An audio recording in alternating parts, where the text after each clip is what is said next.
What's up, my peeps? It's the turtle smashing, dragon punching, titan smashing, zombie blasting, race car drifting, multiplayer butt whipping, the collector of coins, rings, looms, rupees, and tanukis. I got food for self, emeralds for wealth, and med packs for health. I got the double jumps, turbo boost, time freezes, and invincibility. Leveled up all of my abilities. I run Vice City and made the Mushroom Kingdom better. And I am the first human Spectre. This is Mastermind, and welcome back. Today we're going to talk about... And you now preside over the world's largest standing military. So what's next for Jonathan Irons?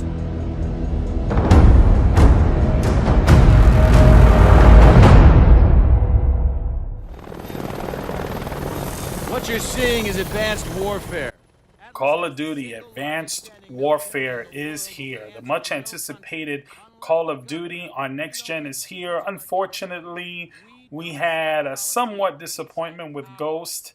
I thought it was okay for just a Call of Duty game, but after Titanfall came out, I have to say that it just didn't seem like Call of Duty was taking enough risks, that they were just going ahead and copying and pasting pretty much the same game, same story. They were even using some old assets and animation from prior Call of Duty games. So now, here we are with a proper next gen or now current gen game. And I have to say, I'm really liking what I've played. Now, a lot of the reviews came out right before the game was released or a little bit after.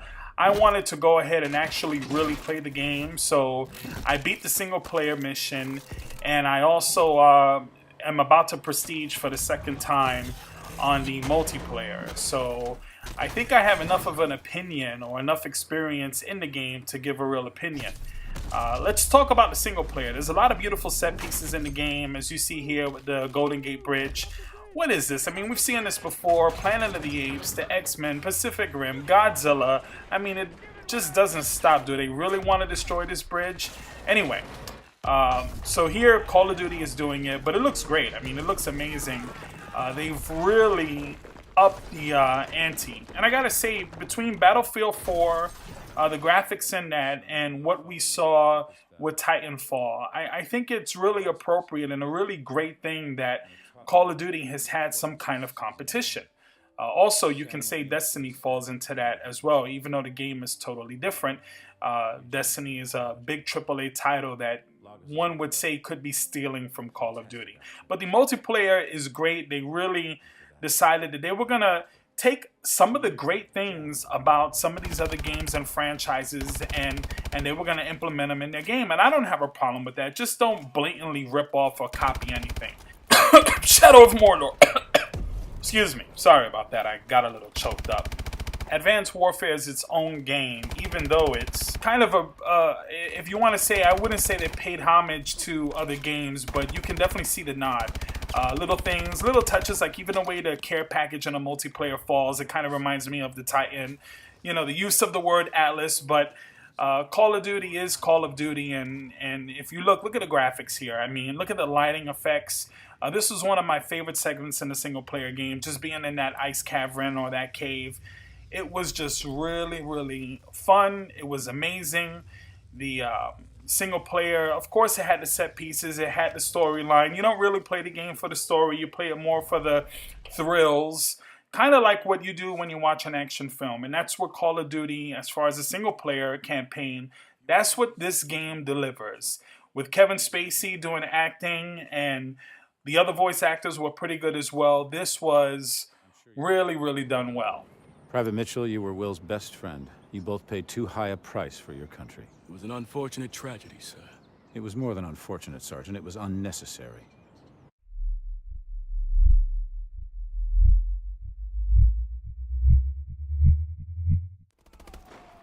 So the multiplayer, I have to say, there was a lot of nagging issues that I had with Call of Duty's multiplayer over the years.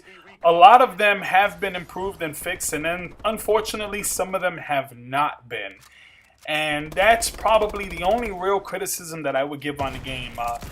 The spawning is out of control. It's really bad. I don't know why they haven't been able to fix this. After playing Titanfall, which Titanfall had a couple of spawn issues, but it wasn't something that I saw every other match or even every match as I do sometimes here. So that's one nagging issue that I really wish that they would fix, especially with modes like, Team Deathmatch, where you would think that wouldn't be a problem because they're kind of dividing, any team-based game, they're kind of dividing where the players are going to be. But you would expect to see that more in free-for-all because virtually everyone is playing against one another. But you should never see that, or at least rarely see that, in a team-based game. As far as the new mechanics, I know there have been a lot of Call of Duty purists that have a problem with the jumping and boosting and all the different new play mechanics that are in the game. I love it. I think it's great. I don't know what they're going to do with the other Call of Duty games. Like when Treyarch, are they going to go back to World War II? They're not going to be able to jump around and move around. So that's going to be a little strange going back to that flat kind of game. Titanfall, I think, really changed the way first-person shooters operate for the better. I don't know what's going to be in the future for Call of Duty, but right now what they've done, they didn't rip off Titanfall. I still think the traversal system is a little bit better in Titanfall because you can run on the walls and such, but for Call of Duty, this is great, and the gunplay and everything is really, really tight. I also want to say that the customization system in the multiplayer in particular is really well done.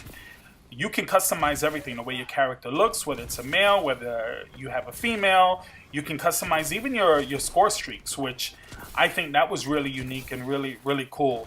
You can pick 13 different items, and you can mix and match however you want. So that's something that a lot of fans have been wanting, and I'm glad that they brought it back. It's better than 10, it's 13, and there's a lot to choose from. I mean, you can really have up to 3 attachments on your weapons. You can have different perks, score streaks. You can customize pretty much everything in the game. So it keeps you coming back for sure. The game is already addictive on its own, but it really does keep you coming back to the game and wanting to, just build up your level and eventually prestige, which is what a lot of people do. And I wish there was more of an incentive to prestige other than just your emblems and a few other things, but that's not a game breaker by any means. I'd say most people who are really into Call of Duty probably put anywhere from 50 to probably 100 to 200 hours into the game. So it's there to it's meant to make the game last, especially once you get the DLC content and different things. One other note that of criticism is usually most Call of Duties have like a Spec Ops or a zombie mode. This one didn't come with it. You're going to get a zombie mode later on, which is going to be DLC you have to pay for. As far as content is concerned, in that aspect, it's a little bit light compared to other Call of Duties. It's, again, not a game breaker.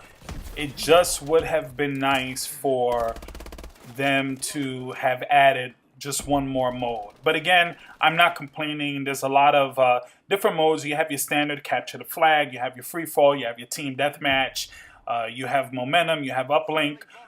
So you do have some new stuff there. You have some really cool stuff, and it's always a lot of fun to play, no matter what mode you're into. There's one mode that I wish they would have kept from Call of Duty Ghosts, believe it or not. I really thought Blitz was a lot of fun. That was one of the modes that I played the most in Call of Duty Ghosts. So unfortunately, that's not in this version. But otherwise, I'd have to say that I don't really have any major complaints. There is still some of the lag issues. I think they're going to work that out as time goes by. But some of the way they still using an old engine, it's just a modified old engine to Call of Duty. So again, some of the issues, like if you get shot and then you respawn, you'll actually see like a body drop in the distance, or sometimes you're walking into a room and somebody's walking into a room and you actually shoot them, but then all of a sudden you end up dead. The way they, I guess, compensate for the lag and how that sometimes works, you get killed before you even have a time to react. So those are a couple of little issues here and there that is still pretty prevalent in Call of Duty. Again, they're not game breakers. You just want to pick up this game and have fun with it. That's really what this game is about, just picking it up and having fun. I know there's the hardcore gamers out there who take the game really serious, and some of them are really upset with the new traversal mechanics, but Fortunately, there's classic modes in a multiplayer where you can play without the exosuit ability. So you have that option as well. But I really like the change. I really like what they've done with the game. And I'm going to have to say that I'm going to give Call of Duty Advanced Warfare a 9 out of 10. Fantastic game. Definitely worth your time. I would highly recommend anybody who's into first-person shooters, who's ever gotten into Call of Duty, and maybe you're a bit fatigued with the series and you haven't played the last couple of games, definitely check this one out. This is the best Call of Duty that they've done in years. Overall, probably is the best Call of Duty if you consider just the advancements in the graphics, advancements in the play mechanics, and everything else that comes with this version of the game. Once again, that's my thoughts on Call of Duty Advanced Warfare. The game gets a 9 out of 10. It is a fantastic game. Don't forget to like, share, comment, and subscribe to my channel. I do appreciate the support thus far. And for that, I am grateful. To you, gentlemen. Blasting y'all, overcasting y'all, cloudy days making waves, mastermind.